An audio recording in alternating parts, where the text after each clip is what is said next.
বিসমিল্লাহির রহমানির রহিম। ইনফরমেশন টেকনোলজির এ যুগে চাকরির পিছনে না দৌড়িয়ে স্বাধীন পেশা হিসেবে উদ্যোক্তা হবার চেষ্টা করুন এবং তা যেন হয় ব্যতিক্রমধর্মী।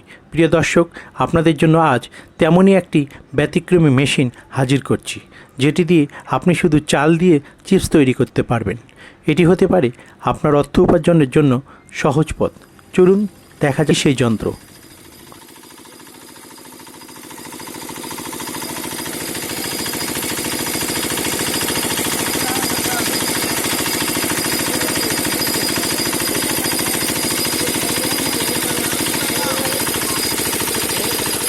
চাল সিদ্ধ করা নাকি? সিদ্ধ করা চাল।